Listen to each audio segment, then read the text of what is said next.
What's up, everyone? This is Niyi Adewale, host of the Akaba Home Financial Freedom Mastermind Group.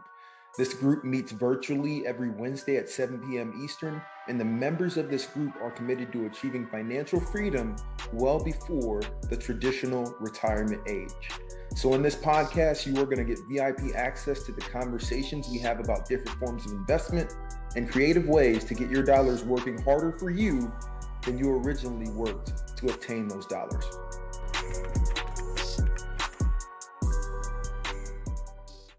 I'm so happy to be joined by Monica Dunlap, who is a real estate investor and realtor based out of Louisville, Kentucky. And more importantly, this is actually my personal investor-friendly realtor that has helped me purchase 20 plus units in Louisville and sell over 15 units over the last 5 years.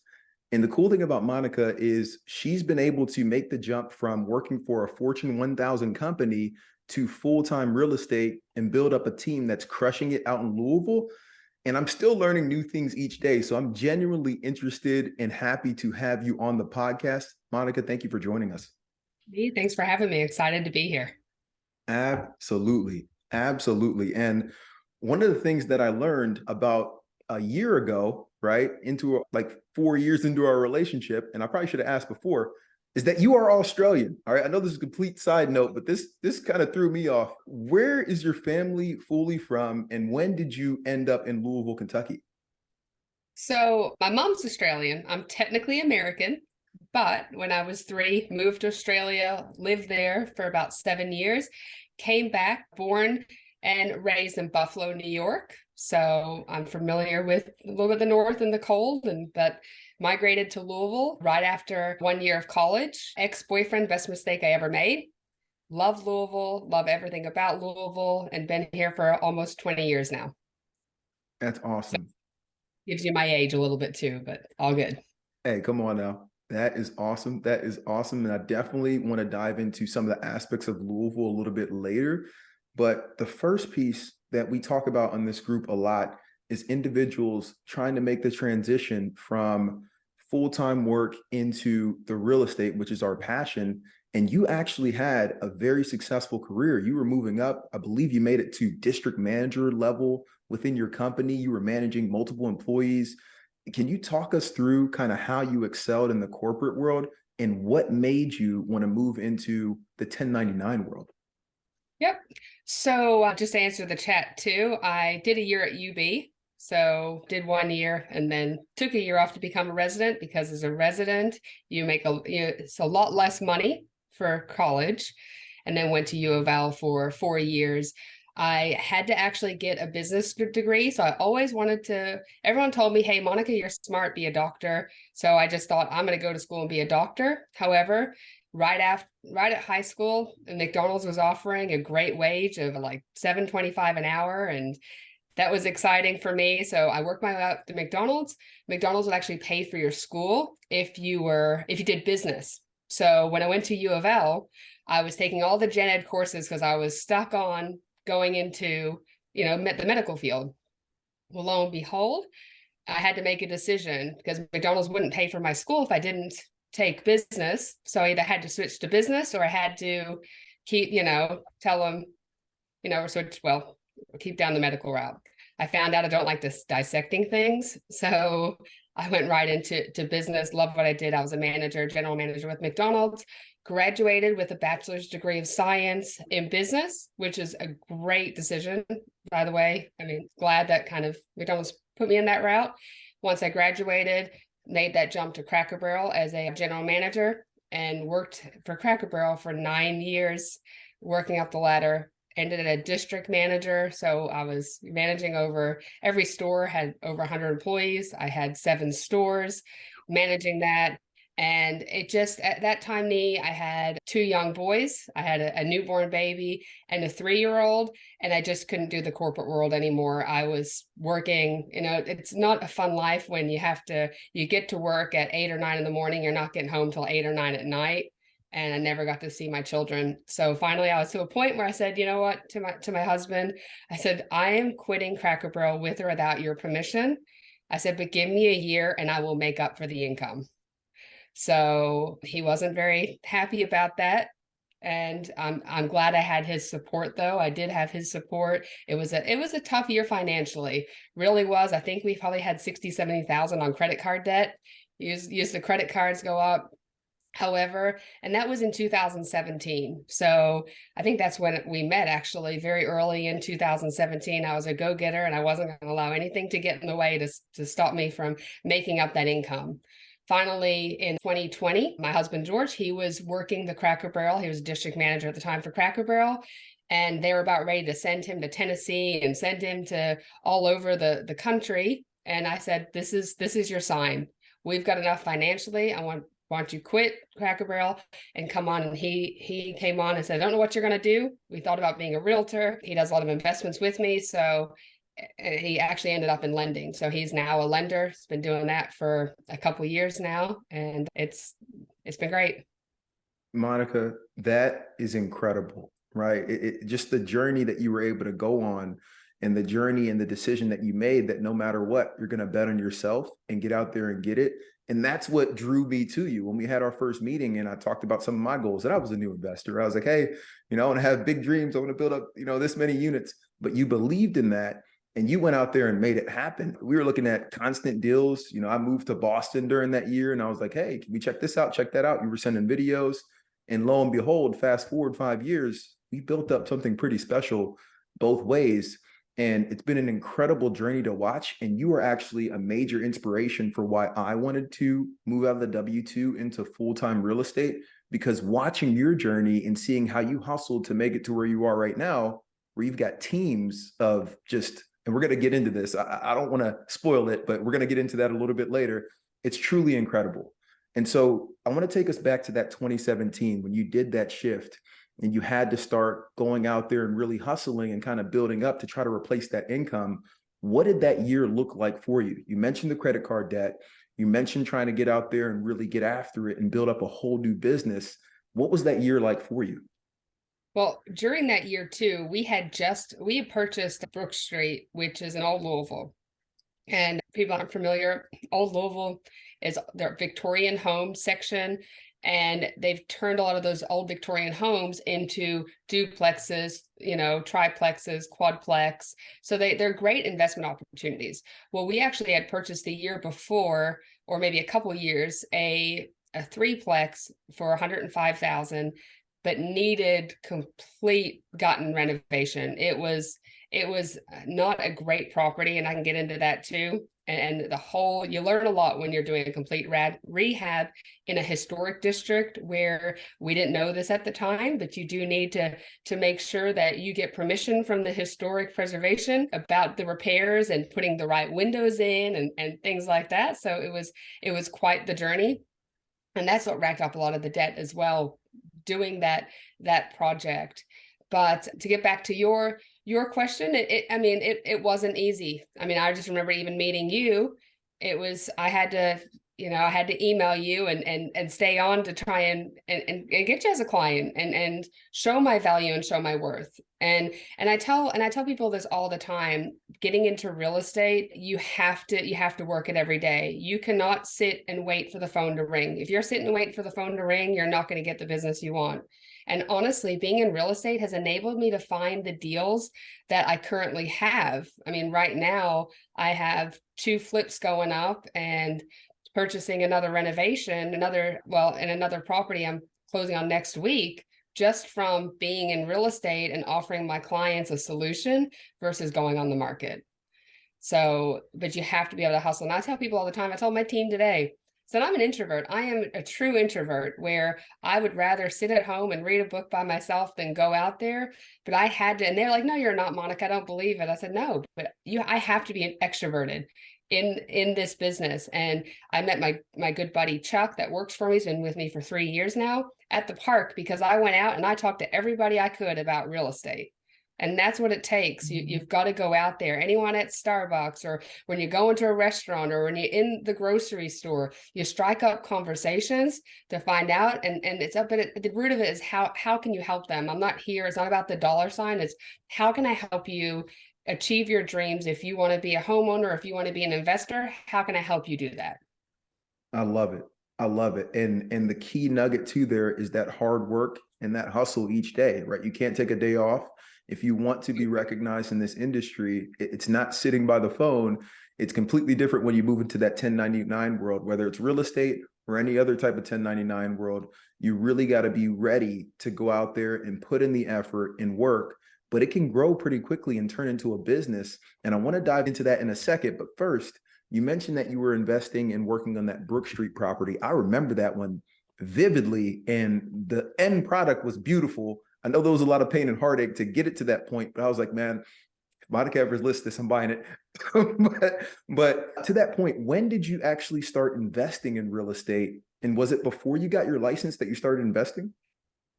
So I did the Robert Kiyosaki. I mean, that was a great thing when I was young. When I first moved to Louisville, I did that, and I always wanted to. That's what got me interested in properties. So you can't do this now, but when I was at U of L, and I was able to get McDonald's, my school, paid for, I took a student loan and I purchased a duplex up in Buffalo, New York. So that was my first investment property. And I was able to get it, use that money again. The 2008 lending thing kind of stopped that. So you can't do things like that now. But I was able to do that, so that I still have that property to this day, and it yields a great investment. I've had the same tenant in there for 12 or 13 years at this point in time. So it was before I got into real estate. And that's what kind of also was a natural shift to go from the corporate world to real estate, because I invested in it already and had, a little understanding, not as much as I do today. I wish I knew what I knew, but so it was that one. And then then it was really, I got Veronica Drive, which I bought that for 50,000, three bed, one bath, single family. And then I went and I got the Brook Street property. My mom was a real estate, and she's a real estate agent. So my mom was my inspiration of getting into real estate. She's the one that helped me find those properties. It was just 105,000. It was kind of a weird, like the first floor was a 2-bed, the third floor was a 1-bed, but the second floor was it was 3 different kind of mini apartments with one shared bathroom, and you can only imagine what kind of tenants that attracts. So we just had to get everybody out, and we had to completely gut the whole thing. It Wow. was, and Wow. now 3,000 a month in rents, and the mortgage is 1,100. Hey, I will take that all day, but the work that you put in is what made that happen. And I love the creativity using whatever's available to you at that time to get started in investing. So the '08 lending is not available, but there's other things that have come up, right? Like last year, 15% DSCR loans, right? Where they're looking at debt service ratio, not looking at you. Okay, we can use that. And before last year, the vacation loans where they kept the same rate as, your primary house. Now that's changed, but you've got to continue adapting if you want to get into this real estate investing. And one thing I love and has been amazing for me as well as your other clients is the fact that you invest yourself. I can't tell the audience how many times I shoot you a text. I'm like, hey, Monica, I got this going on. I need a contractor. I need somebody. And you're like, hey, use this person. I got him working over here. I think a couple of times we actually called the same person at the same time. He's like, hey, man, I'm talking to Monica right now. So, so that's a true benefit of working with an investor-friendly realtor. And I got to say, the numbers that you mentioned in Louisville, I saw a lot of eyes start to perk up. That's one of the reasons that I continue to invest down there, is that the cash flow numbers still work for long-term rentals, and there's still a lot of value add there. Do you mind just diving a little bit into the Louisville market in general and talking about kind of what you're helping clients do out there? Yeah. So the average price point in Louisville is still around the 250 price point. So, but you can definitely, depending on area, and I appreciate Me Too, who sends a lot of great referrals. What I've known with Louisville is we how the real estate market gets its ups and downs, and you see the huge swings in the New Yorks and the Californias. In Louisville, it's almost like a mini shield, where yes, you get right now, yes, the market has shifted a little bit. We're not seeing the craziness, which is overall a good thing than it was 6 months ago, because that wasn't sustainable. So I'm excited about the market that we're going into, because it's a great opportunity for investors. So it is a great market. So if you want to buy a duplex for 150,000, you definitely can, and get good tenants and have a great investment property. So it's a great market for that. And just something to talk about too, Nee, when you're talking about creative financing.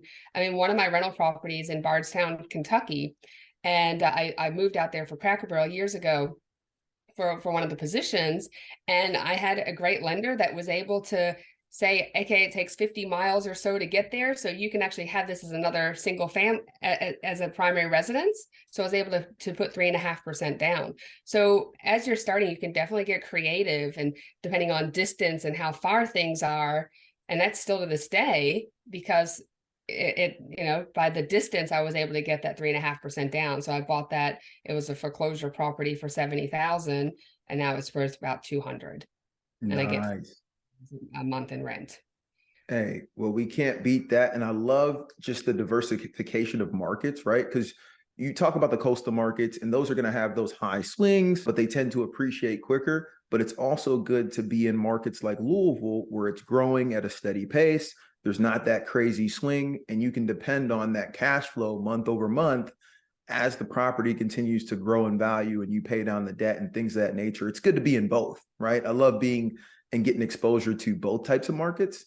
And kind of swinging back to your story, right? We mentioned the struggle of 2017, but you were able to force your way through that, get to 2018, 2019, 2020, and really start to accelerate and build a whole team that's now the Totally About Houses team, which is, I mean, you got a lot going on there, but do you mind walking through kind of that journey from, say, 2018 through 2020? Yeah, no, absolutely. So I've always wanted to, always been in leadership positions. So I love being in leadership. I didn't want to be a single agent. So getting into it, I wanted to be on a team. So actually a year into it, I started creating my own team and figure out how do I get the businesses to sustain, to help others. So, because I'm not going to run a team and not be able to give business to the agents either. And yes, they have to get it for themselves, but that's how it started, and just growing it. I mean, right now we're actually transitioning from the Totally About Houses team to Totally About Houses brokerage. So that's our next step. And again, the only reason why I did that was more to save the agents money. So I've got a great for it, systems in place, but that's the biggest thing. You have to have your systems in place, whether it's, being renting or, doing that side, or being a real estate agent.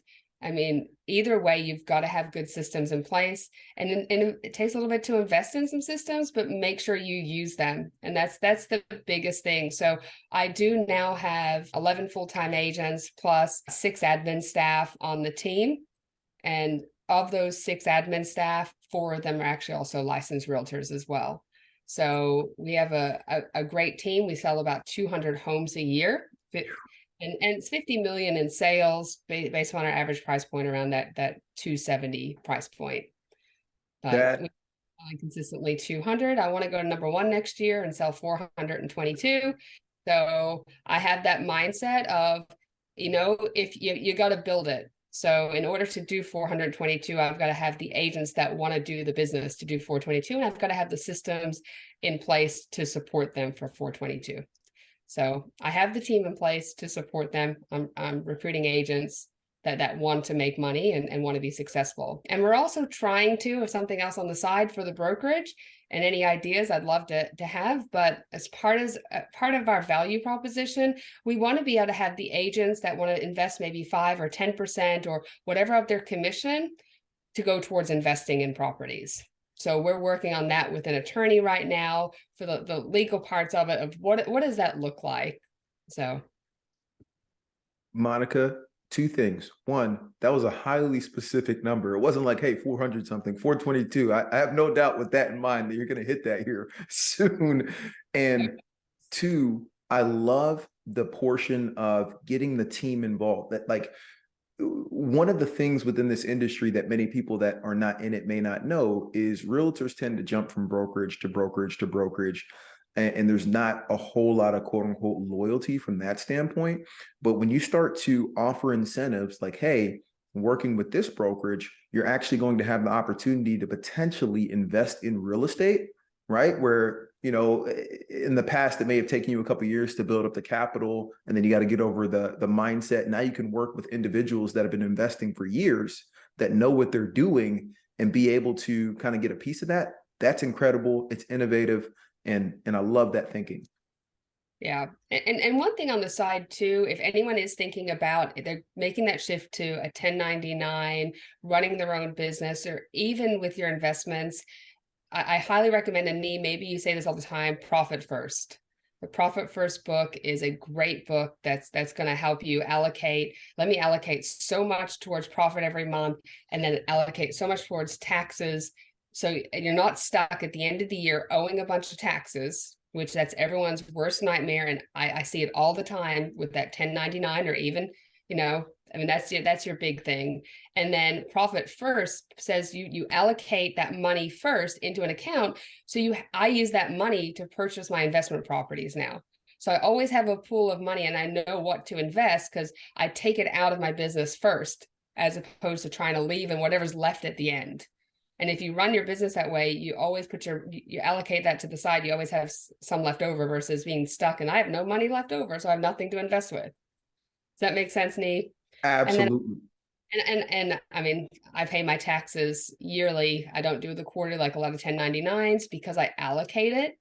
However, sometimes I use my tax money to do an investment and get it back and make sure it goes back into the tax account. But that's another thing, to do some flips. But no, and that's incredible advice. Highly recommend. Please take notes. Everybody listening, Profit First. I do the same thing. I do it both in my personal life as well as in the different businesses. And it definitely helps when the tax man comes around, because sometimes you get hit over the head and it's like, man, it's a little bit expensive, but you always have it allocated. So it's like, okay, I feel okay about this. Much better than if I was trying to pull it from other places, right? So great advice.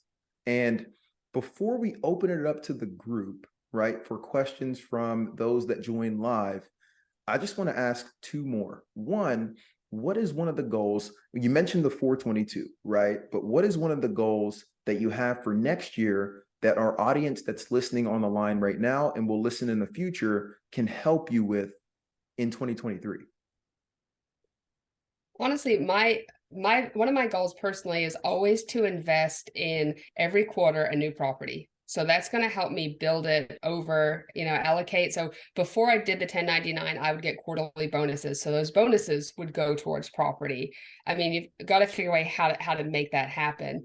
So that is a personal goal for that part of it. But my biggest thing is building that brokerage and helping others become, not just real estate agent, but real estate investors. So that is a big goal for me next year. But I already gave you. I mean, the 422, and of course we have a big project going on too, Nee. Hey, come on now. We do. And that's important too. I was hoping you're going to say that goal, but no, that's a combined goal. Be to share, That's a shared goal. That's fine. And the last question from me is, what do you like to do for fun, Monica? And this is a selfish question because I have you here and it took forever. Let me tell everybody on live that it took 4 months to get my realtor on this podcast. I'm like, come on, Monica, you got to join this thing. But what? It's because she's been busy helping so many people get their dreams started. So I appreciate it. I get it. But what do you like to do for fun?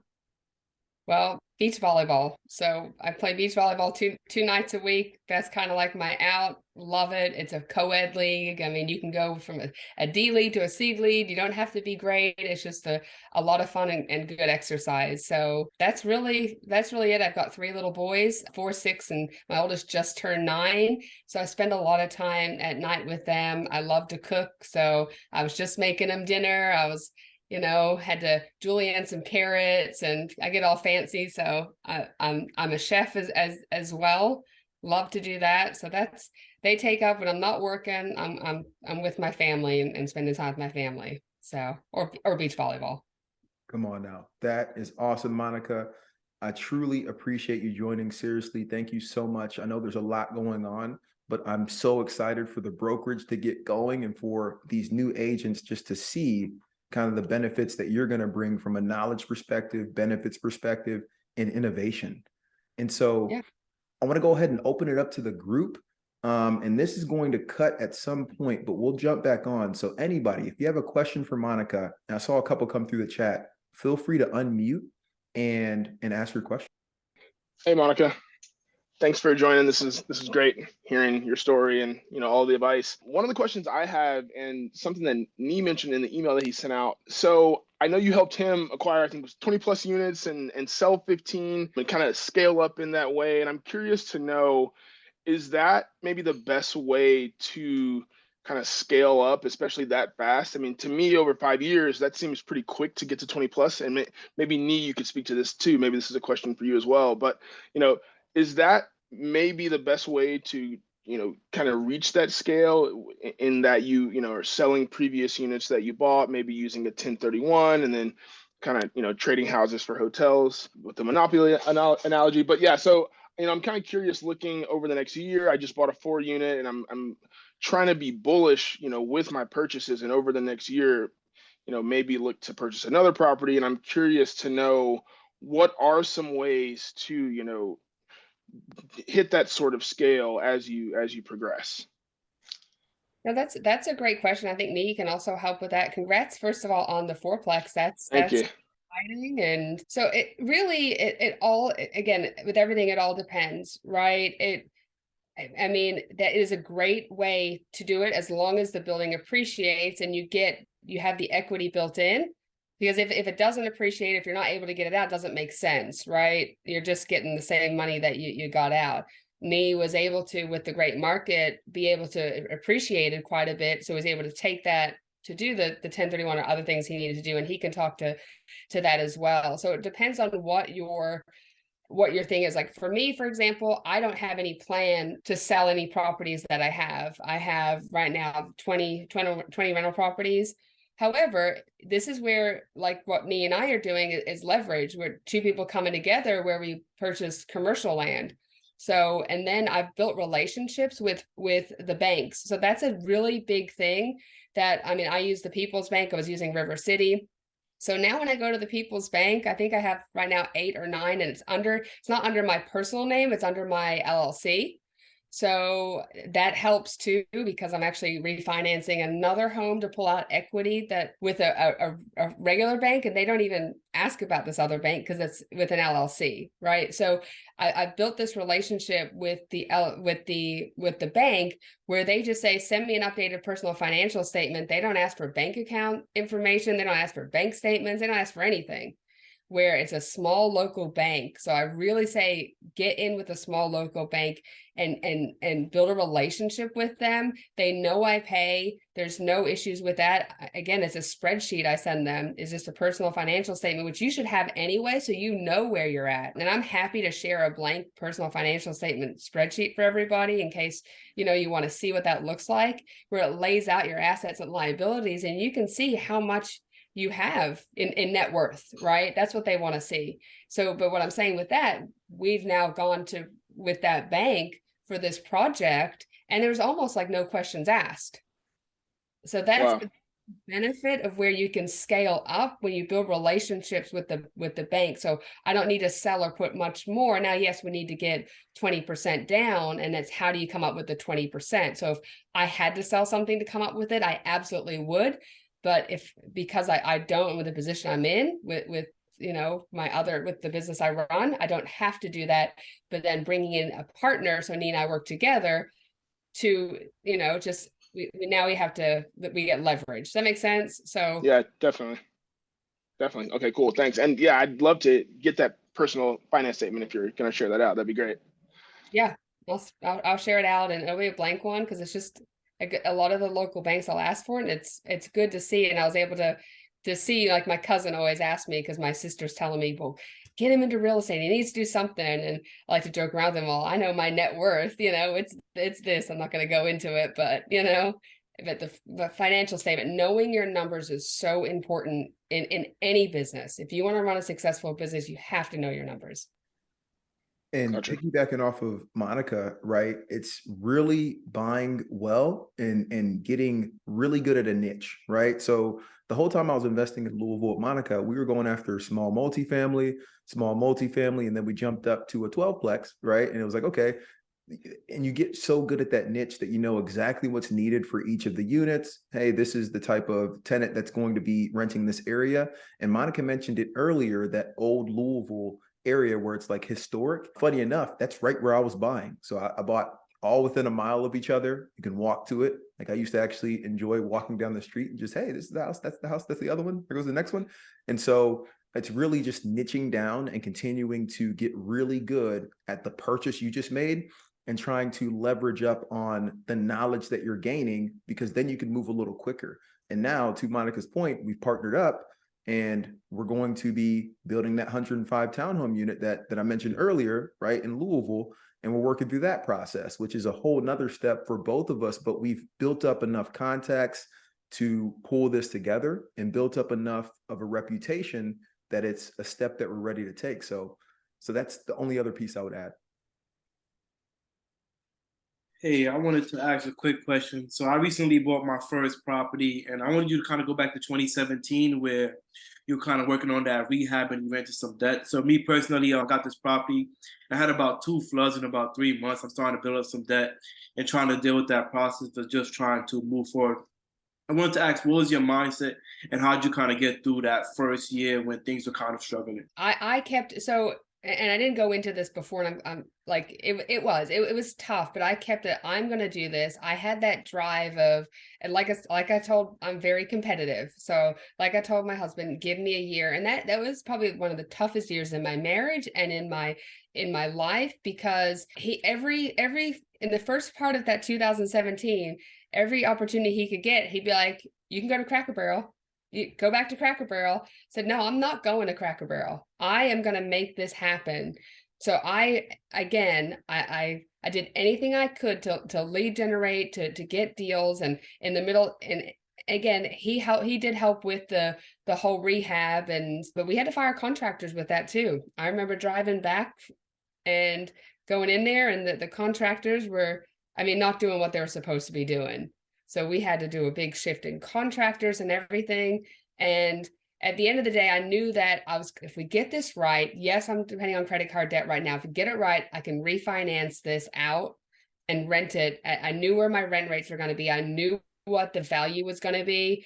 And that's what actually got us out of that debt, is refinancing that property, be able to pull that all out, pay off all the debt, and then get it fully rented.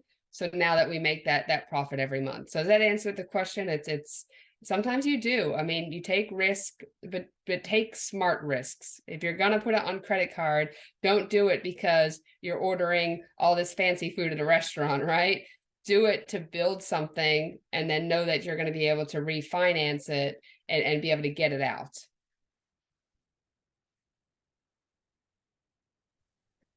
And Elvin, I know you had a couple comments. Did you want to ask those questions?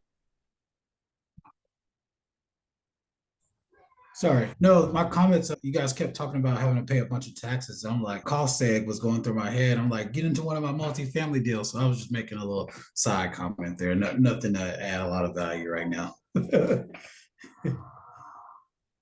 No, then podcasts are just fantastic. The one they just did on that and saving yourself in taxes, there's some gold in that. There really is.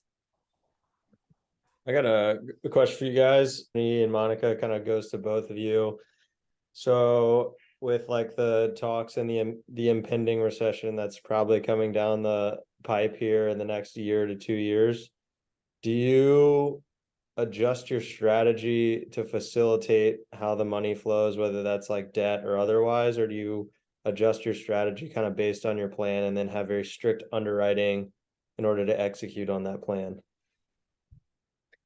So for me, I've always run a P&L very tightly. I don't waste money on things. I've always analyzed. That's just a part of who I am. So, and I always believe in any market, the people that work hard and have a good plan and strategy are going to be successful. And the one that just willy-nilly waste their money are unfortunately are not. So even with real estate, this is going to be where the real estate agents, the ones that don't take it seriously and don't run it like a business, they're the ones that are going to get out, and the ones that do are going to rise to the top. And that's what I believe. So I live it no matter what market, I live it the same. Does that make sense? Yeah, absolutely. And piggybacking off of Monica, I would agree. I think you've got to be tight with your numbers and understand what your goal is. For example, if you're looking to buy a house, right? Why not look at a house hack? Why not look at something that's going to lower your cost of living on a monthly basis and allow you to, when you move out, be able to rent out 2 portions of the house and make it cash flow even more? Why not buy properties that are going to make sense from a numbers perspective right now and only get better once the market turns back around down the road? And so,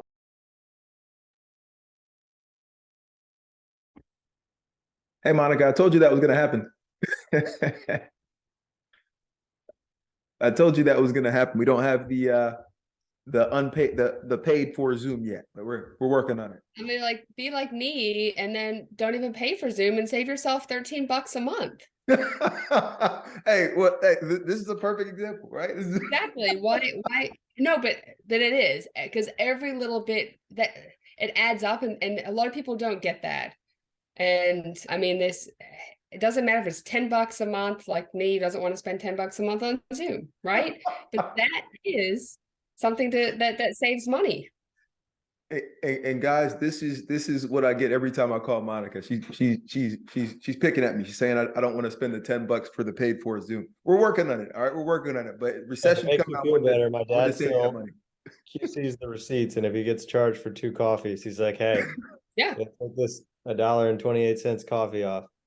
exactly. What that's what it is that it's that detail that's going to ensure that. Now again, there's ways to do it smartly, and you do have to take some risk, because if you're risk adverse all the time, it's not going to work either. But you have to take smart risk, just like we talked about. And that, like, for example, over the next few years, we already know there's a housing deficit. We have more people, millennials now, the what, Gen Z, they're going to be getting into houses, and we don't have enough. So rentals are going to go up, and houses. I mean, it's only inevitable, and that's what I see. People need a place to live. So over the past next couple of years, and even with our project, we're going into, I mean, we have a location right across from an elementary school and a middle school. So we're trying to build homes more for families versus, the single entrepreneur kind of person. And you've got to know your market and what you're building. Shelton, to Nee's point earlier about being able to pivot, like right now is a good time, I'm finding, to actually negotiate prices down. Mm-hmm. So you're looking at the delta that you're paying more on the percentage rate, you're actually able to get that or a little bit more down on the purchase price because there's not a lot of activity. And then you could, if you're holding it long term, when rates do go down, which they're thinking second quarter of next year that they'll be down a little bit more than where they are today, you can always just refi, and now you got a good price, and then you get your good rate later. So it's kind of to Nee's point earlier about knowing how to pivot with the current market and the current market conditions. Yeah, and I'm trying to balance a little bit of, so I have 2 short-term rentals in Florida. I'm trying to balance a little bit of, I want to make sure I have that like padding for whatever reason if people stop traveling, but also I don't want to be so risk averse that I'm like missing out. You know what I mean? Like the balance of like, hey, I got to have my emergency fund, but I also want to invest when it comes around, because I'm on that I'm in government work, so the income rise capability is fixed.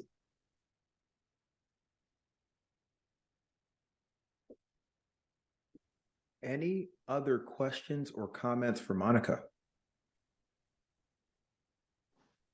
Yeah, so one more question I had was, you spoke about the LLC and how you do deals through that. I'm just wondering, is that another like kind of good way to have capital for deals and to I guess basically gain more leverage? That's, I guess, yeah, just be able to gain more leverage, right? Because I think one issue that I'm going to run into is that I won't, for my next deal, I don't necessarily know right now where the cash is going to come from. I know it's going to happen. I just don't know where the cash right now is going to come from. But I'm wondering, is that a possible route for me to, strike up a, I don't know, 20 to 25K loan, if that's something I could do, and then, use that to purchase a property and try to pay that back with the income. I just want to hear your thoughts on that. I honestly don't know with that one and what you can do. I don't know if of the legalities of being able to do that. I mean, you can always get equity out of the home that you're having, and look at that. That's something that we've looked at personally, just with our home. And that's why we actually, and we talked about interest rates, right? So I got I think a 7.1% or something interest rate that I'm refinancing because I did rehab a property that is our short-term rental property that we have purchased it for 175, put about 60,000 in it.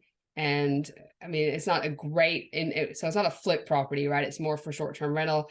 We should be able to refinance for like a 285. So yeah, we still, because we did put 20% down, we're able to pull that money out and now put it back into other things. So that's generally what you can do, the easiest way than loans or whatever.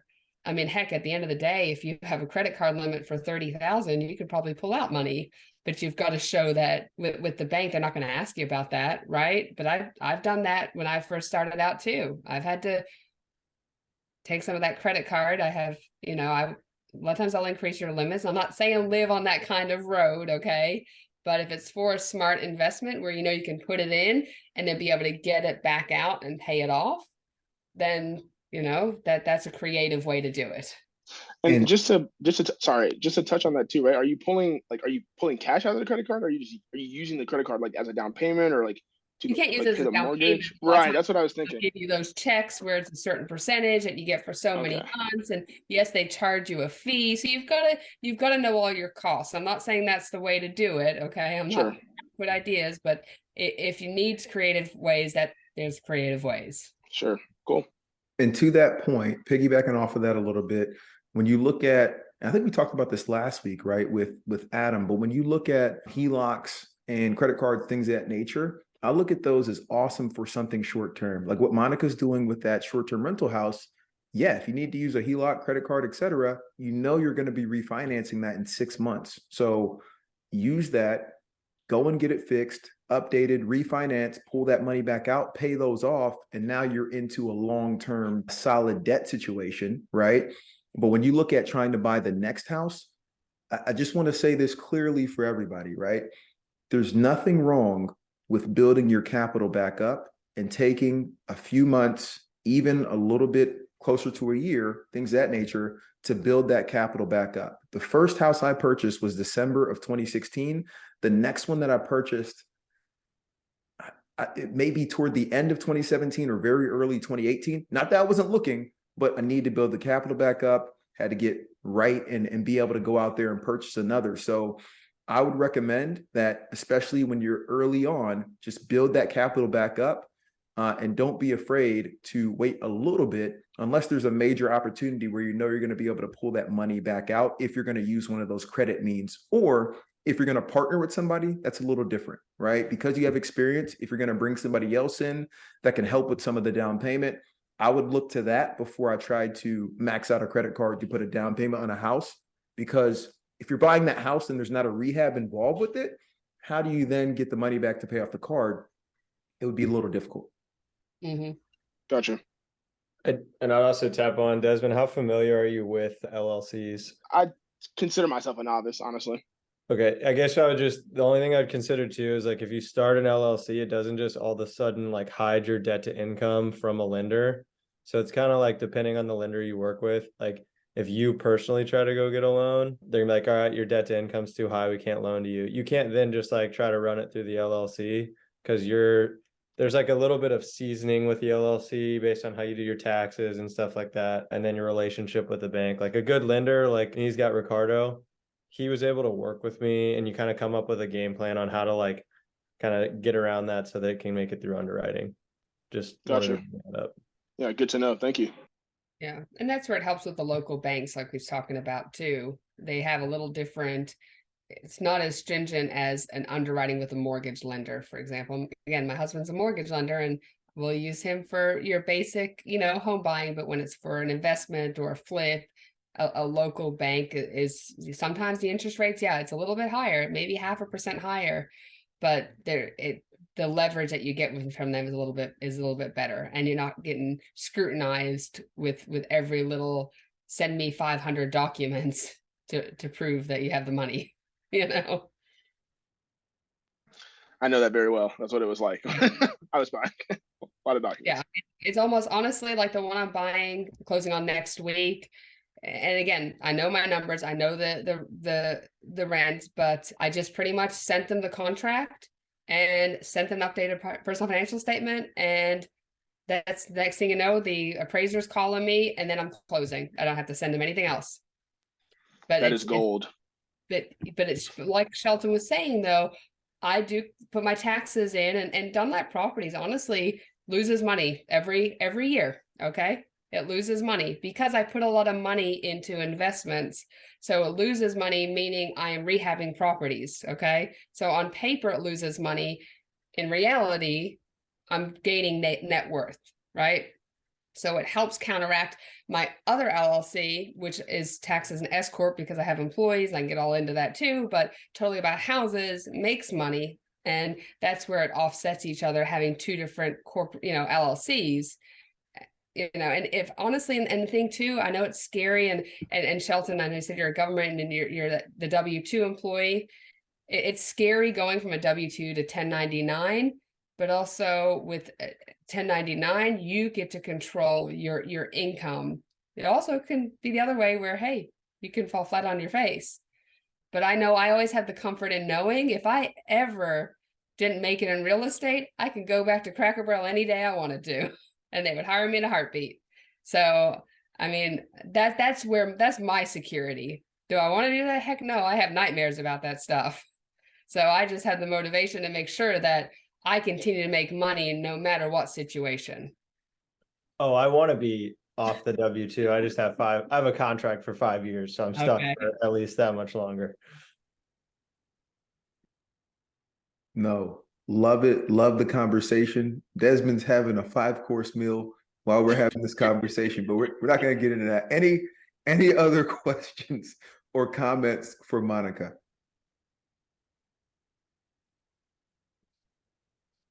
Monica, I just want to say again, thank you so much for joining the Financial Freedom Mastermind group. We are going to let you get back to those beautiful children, and we really appreciate just all the knowledge and your story and the motivation.